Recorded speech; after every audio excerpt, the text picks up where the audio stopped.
Cabinet मंत्री जोगाराम पटेल एक दिवसीय यात्रा पर जोधपुर पहुंचे। इस दौरान सर्किट हाउस में उन्होंने मीडिया कर्मियों से बातचीत की।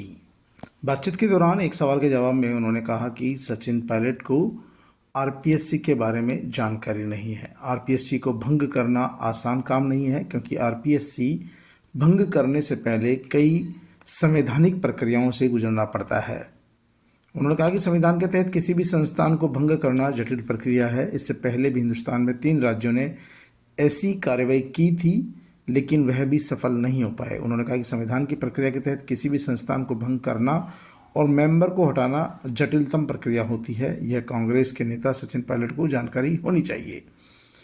वहीं उन्होंने कहा कि सचिन पायलट का दुख इस बात का है कि वह आरपीएससी के जितने भी मेंबर हैं वह कांग्रेस के समय में लगे हुए हैं। हो सकता है सचिन पायलट की सहमति नहीं रही होगी, इसीलिए उन्हें यह दर्द आज भी सता रहा है और वो बार बार इस मुद्दे को उठा रहे हैं। जबकि राजस्थान सरकार लगातार जो पेपर लीक के आरोपी है उन्हें गिरफ्तार कर रही है, उनके खिलाफ कार्रवाई कर रही है, लेकिन कहीं न कहीं सचिन पायलट की मंशा अभी भी पुराने घावों को हरा कर रही है।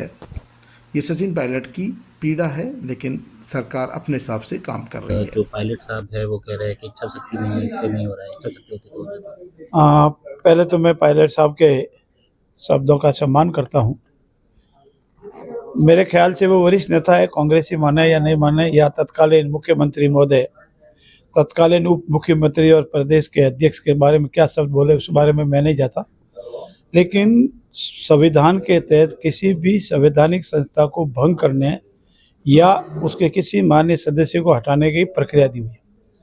वो प्रक्रिया बहुत ही जटिल है और उस प्रक्रिया के अपनाए बगैर किसी भी आरपीएससी को भंग करना या किसी सदस्य को या चेयरमैन को हटाना बहुत ही जटिल प्रक्रिया के तहत है।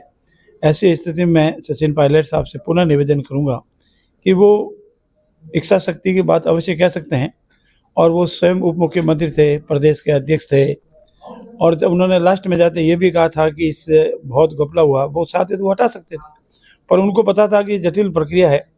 मैं पुनः दोहराता हूँ कि किसी भी स्टेट की जो आरपीएससी होती है उसके मेंबर या किसी बोर्ड को हटाने की प्रक्रिया संवैधानिक प्रक्रिया है, और बिना संवैधानिक प्रक्रिया अपनाए हटाना बहुत ही कठिन है। मैं पुनः दोहराता हूँ कि हिंदुस्तान में अभी तक 3 स्टेट ने ऐसा कार्रवाई की, पर अंतोगत्वा वो सफल नहीं हो पाई। इसीलिए संवैधानिक प्रक्रिया के ध्यान में रखते हुए ही कोई कार्रवाई की जा सकती है। द्वितीय, मैं आपकी मार्फत यशस्वी मुख्यमंत्री आदरणीय भजनलाल जी को बहुत बहुत धन्यवाद देता हूं और आभार व्यक्त करता हूं कि उन्होंने 2 विदेशों की यात्रा में वहां के जितने भी उद्योगपति हैं उनको आकर्षित करने के लिए भरपूर प्रयास किया और उसका सफल परिणाम रहा और उनकी विदेश यात्रा सफलतम रही। हमारे राजस्थान के विकास में उद्योग महत्वपूर्ण भूमिका निभाते हैं, और उद्योग लगेंगे तो प्रचुर मात्रा में हमारे राजस्थान का विकास होगा। जैसा कि जापान कॉरिडोर बना हुआ है, ऐसा ही उत्तरी कोरिया का कॉरिडोर भी बनेगा। और कल आदरणीय मुख्यमंत्री जी ने बहुत ही एक पहल करते हुए घोषणा की है कि विदेशी भाषाओं को पढ़ने के लिए हम महाविद्यालय खोलेंगे, ताकि हमारे विद्यार्थी पढ़ करके वहाँ महाविद्यालय में जावे और वो भाषाएं सीखने के बाद उनको 2 देशों के बीच में संपर्क में कोई असुविधा नहीं हो। साथ ही साथ जापान और उनके बीच में एक प्रारंभिक तौर की वार्ता हुई है। जापान ने ये कहा है कि हमको 15,000 नर्सिंग स्टाफ फीमेल नर्स दे दी जावे तो हम उनको नौकरी देंगे, 5 साल तक उनको रखेंगे, आने जाने रहने का खर्चा देंगे और लगभग करीब 1 लाख के लगभग उनको तनख्वाह देंगे। हमारे यशस्वी मुख्यमंत्री जी उनके साथ एक शर्त जोड़ी है कि खाली एक नहीं सिंगल नहीं भेजेंगे, पति पत्नी दोनों को भेजेंगे। पति भले ही नर्सिंग स्टाफ नहीं है, टेक्निकल कोई स्टाफ हो सकता है, उसको हम ट्रेनिंग देंगे।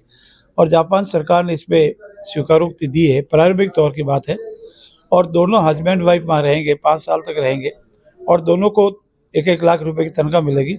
खर्चा पूरा जापान सरकार उठाई, तो हमारे बेरोजगारों को रोजगार देने का भी बहुत अच्छा माध्यम यशस्वी मुख्यमंत्री से निकाला है। और भी अनेक घोषणाएं आपकी मार्फत हुई है। मुझे पूर्ण विश्वास है कि उनके नेतृत्व में राजस्थान बहुमुखी विकास करेगा और ये विकसित और समृद्ध प्रदेश बनेगा। आदरणीय प्रधानमंत्री जी का जो संकल्प है वो राजस्थान पहल के साथ पूरा करेगा।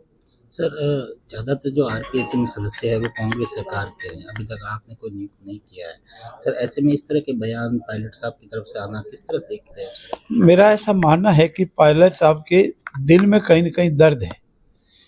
तत्कालीन कांग्रेस सरकार के दौरान सरकार के कार्यकाल के दौरान पूर्व मुख्यमंत्री आदरणीय अशोक गहलोत जी की मंशा पर या उनकी आज्ञा पर या उसकी सरकार में नियुक्ति हुई होगी, उसमें कहीं न कहीं इनकी नियुक्ति में सहमति नहीं रही होगी, या उनके मन में ये भी दर्द हो सकता है कि जो बेईमान है और जो खुद भी पेपर लीक में इन्वॉल्व है, प्रश्न पत्र आउट कराते हैं, ऐसे लोगों की नियुक्ति नहीं होनी चाहिए। इसलिए दोनों तरह से मैं देखता हूँ उनका कहीं न कहीं दर्द है। वो दर्द इस हद तक है तो वाजिब है, पर उनको तत्कालीन समय में बोलना चाहिए था।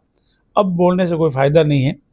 फिर भी मैं उनकी बातों को मान करते हैं और हम प्रयास में लगे हुए हैं कि हमारे आरपीसी की जो साख का बट्टा लगा है, उसको हम पूर्ण रूप से ठीक करेंगे। भर्ती प्रक्रिया की पूर्ण पारदर्शिता से करेंगे और हमारे आने के बाद 11 भर्तियाँ हुई है, इसमें एक भी पेपर लीक नहीं हुआ और भविष्य में कोई पेपर लीक नहीं होगा। जहाँ तक आरपीसी के पुनर्गठन, नई नियुक्ति या हटाने का प्रश्न है, ये प्रक्रिया के तहत होगा, पारदर्शिता होगा, वैमनस्य से नहीं होगा। इतने मैं आपको विश्वास दिलाता हूँ। और ऐसे ही भर्ती का क्या रहेगा सर? ऐसा ही भर्ती के संबंध में मैंने आपसे 2-3 बार निवेदन किया है।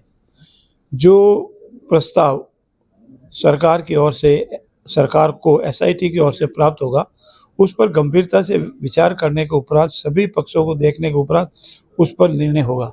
हमारे अनेक जनप्रतिनिधियों ने, जिसमें हमारे माननीय मंत्री किरोड़ी लाल जी भी शामिल है, मांग की है कि इस भर्ती को रद्द किया जाना चाहिए, परंतु सभी पहलुओं पर विचार करने के उपरांत इस पर निर्णय लिया जाएगा।